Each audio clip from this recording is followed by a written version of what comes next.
Back in the day, when E3 was still happening, after all was said and done, I would take 10 of my favorite announcements from that year's E3 and rank them in a top 10 list. And then I stopped doing that when E3 stopped being a thing. And even though the likes of Summer Games Fest have been around since then, as well as Sony, Microsoft, and Nintendo when they want to still run their showcases at that time of the year, I don't know, it just never felt special enough to warrant a top 10 list.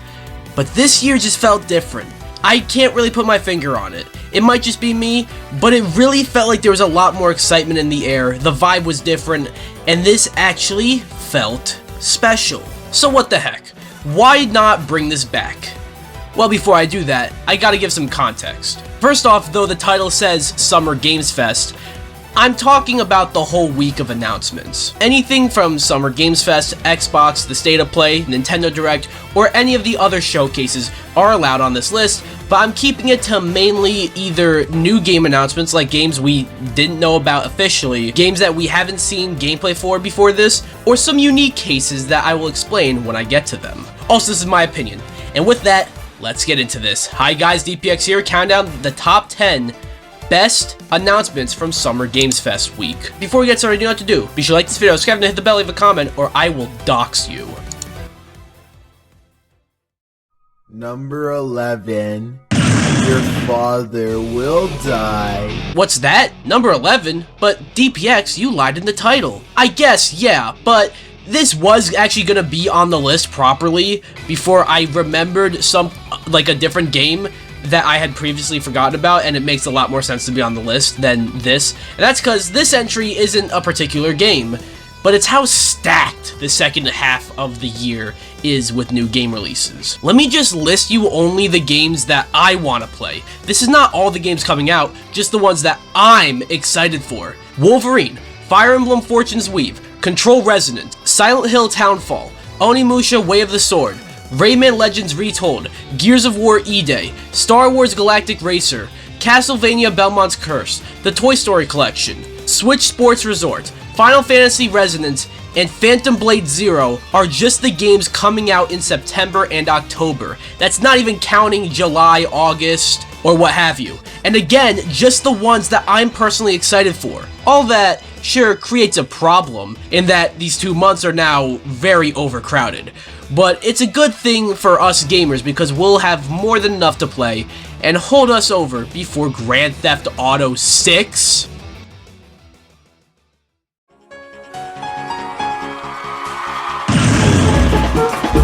But now onto the actual list. And we got something that is inherently really hype, but only number 10 because we didn't really see anything. But still, Cuphead is back. At Summer Games Fest, we got an announcement that Studio MDHR are making a brand new hand-drawn Cuphead game. Now this will probably not come out anytime soon, if you remember anything about the first Cuphead's development, but still, this is really exciting news.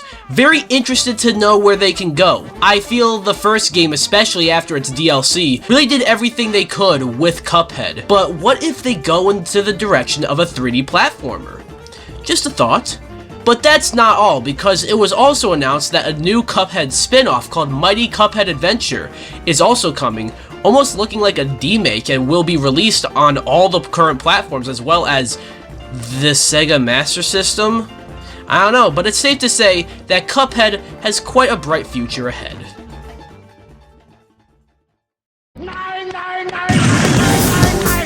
Now this is another announcement that really should be higher, all things considered, but it's not, and that's because we basically just got a logo, but still, official news that Persona 6 is coming in the not-so-distant future is massive, either way you spin it. Keep in mind, I'm also not the biggest fan of Persona. I haven't fully gotten into the series, so that may also be why it's not higher. But still, it makes sense that they went in with the color green. Like, I really like that. And it also seems to have some horror elements to it. I don't know. And there really isn't much else to go off of, but I trust Atlus. They've been on a roll with games like Persona 3 Reload and Metaphor ReFantasio, and there's also Persona 4 Revival, which looks insanely good, not to mention Persona 5 is, you know, Persona 5. so I have no reason to doubt that Persona 6 will be well worth it, whenever we get it.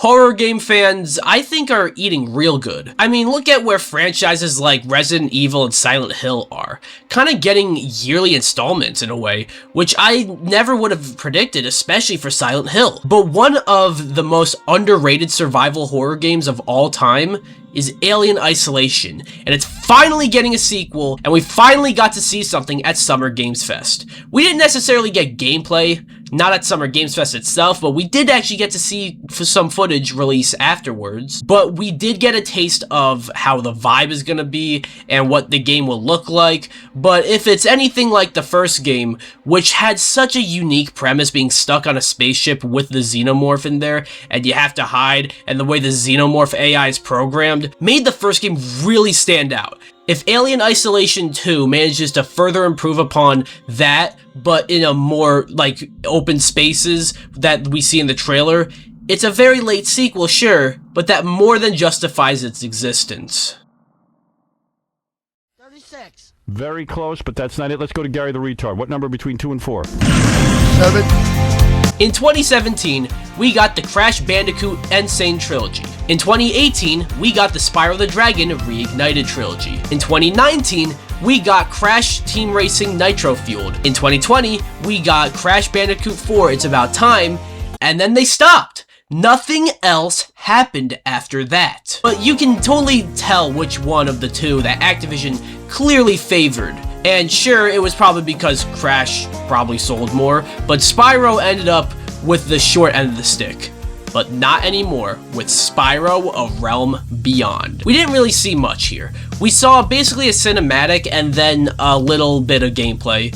And the gameplay is interesting as it's a lot of flying, which looks really damn good. But I don't know how I feel about that being the main thing in the game. I don't know, I always really liked the platforming in Spyro, but either way, holy shit, Spyro is coming back.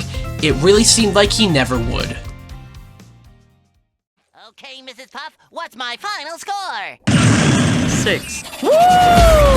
When Stellar Blade came out, I liked it because of the gameplay, and no other reason. All jokes aside, the gameplay and world and vibe in Stellar Blade really kept me playing it and made it one of my favorite games of that year. But it didn't feel like it really stayed in the cultural zeitgeist that long, but seeing how instantly recognizable the setting, the music, the vibe, and the aesthetic of the trailer was, I think Stellar Blade made more of an impact than I initially gave it credit for. Also, new fucking Stellar Blade? Stellar Blade Blood Rain looks genuinely amazing. I'm surprised there was no date, which implies that the game is quite far off, because it looks really good. Interested to see how this story and world plays out, as it's supposed to take place way after the first game, and you don't play as Eve, you play as Evie. Very different name. All jokes aside, judging by the trailer, Evie already looks like she provides a new spin on the gameplay, seeing that her combat is more hand-to-hand, which I think could be very interesting. Whatever happens though, I believe that Shift Up has got this. Oh, chills. Literal chills. It was number 5. Number 5 killed my brother. Oh my god, I forgot about that part. So I mentioned that this list is mainly games that are just being announced for the first time, or shown for the first time, or unique cases that I'll get into. And well, here's one of them. Kingdom Hearts 4 finally gets re-revealed at a Nintendo Direct of all places? This legit has to be the last place anyone expected to see Kingdom Hearts 4. I personally heard people suggesting the possibility of it showing up at Summer Games Fest, the State of Play, even Xbox, never a Nintendo Direct. That in and of itself is massive. And the added tidbit of it coming to Switch 2 day and date with the other versions is also crazy. But okay, what about the actual footage itself? Well, I think it looks amazing. Keep in mind, I'm one of those people who has a hot take. Kingdom Hearts peaked with the first 2 games. I especially thought 3 was quite mid, so I shouldn't be excited for 4. But I don't know, man, I really feel it with this one. Maybe it's the way the game looks visually, maybe it's the gameplay and combat they showed off, maybe it's the rumors that Marvel and Star Wars will be in this game, or maybe it's just shock that they finally showed this game again, and at a fucking Nintendo Direct. Either way, I'm excited for Kingdom Hearts 4, now to not see it for another 4 years.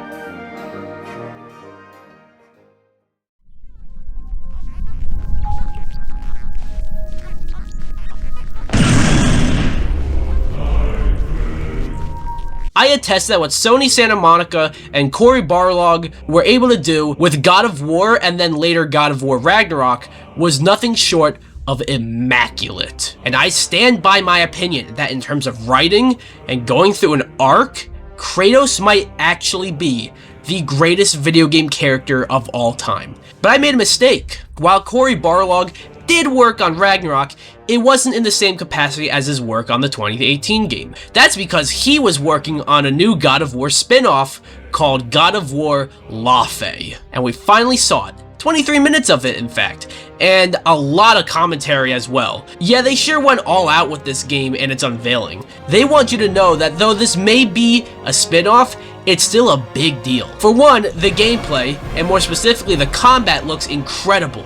It looks like it meshes together the combat from the Greek games with the third-person over-the-shoulder perspective from the Norse games, and it looks like so much fun. I will say, I'm not sure how I feel about this taking place after Faye dies. I just thought there would be more potential with maybe a prequel before like she even meets Kratos, but there is the idea of Faye running into some of the evil gods that Kratos fought and killed, which is very enticing. Plus, Deborah Ann Wall reprising her role as Faye, and Jack Quaid is a talking cube? Okay. Either way, I'm excited to play God of War Laufey.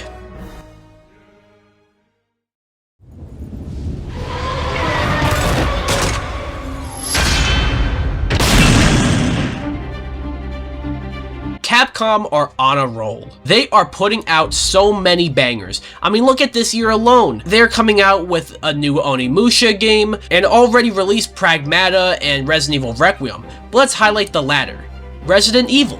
Because even though we just got a new game this year, next year we're getting a remake of perhaps the game people have been wanting to get a remake the most, and that's Resident Evil Code Veronica. Or just Resident Evil Veronica is now what it's called for some reason. I never really understood that, but either way, holy shit, they are actually finally doing it. At one point, it almost felt like they were skipping this one. Code Veronica, I guess, wasn't a numbered entry, so it sort of just got ignored, but we're getting it, and yeah, we didn't see anything really. I guess we got an idea of how the game will look, but if it's anything like the remakes of 2 and 4, notice how I didn't say 3, I am hyped. What kind of pencil do we take again? Number 2. Take a number 2. Looks like you took a big number 2. I'm gonna be honest, the Nintendo Direct we got was quite disappointing. I don't think it was as bad as people are saying, but I don't think it's what Nintendo needed at this time. But I already talked about how that Direct was able to secure a re-reveal of Kingdom Hearts 4, which is still insane to me, but the biggest thing was undoubtedly the remake of Legend of Zelda Ocarina of Time. Now we, kinda frustratingly so, did not see any gameplay, which is sort of why it's not number 1. But the idea of a full-blown remake of Ocarina of Time, not just any video game, the game commonly referred to as the greatest game of all time, that is huge. And I can only imagine how this game will look. I can only predict that it is still, at its core, Ocarina of Time, but remade from the ground up to look insanely good and refine the parts from the original that, let's be real, maybe haven't aged the best when you go back. At least it's coming out this year, so we should see it soon. And if I were to rate any game's chances of going up against GTA 6, I'd pick this one. I just want you to truly understand how important of a release it is for a remake of Legend of Zelda Ocarina of Goddamn Time. Now before we get to number 1, let's look at some honorable mentions, cause there was a lot of great announcements. So let's see which ones almost made the list.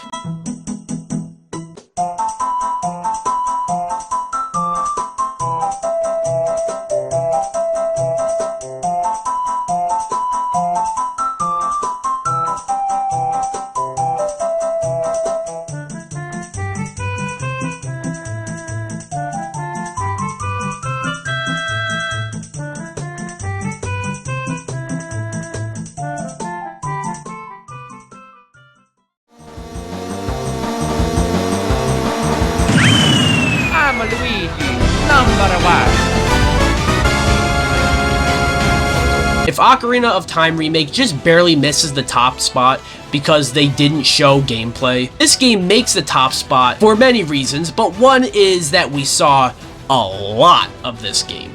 And of course, it is Final Fantasy VII Revelation. Sure, not everyone loves the direction that this FF7 Remake trilogy has gone. A lot of people don't even like the fact that it is a trilogy to begin with. But I love Remake, and I love Rebirth even more. And if Revelation is as good as those two, I think this has the potential to be one of the greatest video game trilogies of all time. Call me insane for saying that, but I'm standing firm. But what about what we saw? Well, the game looks visually unbelievable, and fully open world. Rebirth was more open zone. Revelation, you can tell this is going full open world. Plus, the characters having costumes is so interesting. Vincent and Sid look like so much fun, and the sheer fact that Square Enix have been able to crank these games out in such a short span of time, at least in comparison to others, is so awesome. I'm ready for the epic conclusion, whichever direction they end up going in. Is it the original ending from the OG FF7, or something different? Whatever the case may be, give it to me. So yeah, that's my list of my favorite announcements from the Summer Games Fest week, or whatever I end up calling this video. Any announcements I left out, let me know down below. Anyways, be sure to come subscribe, or I will dox you.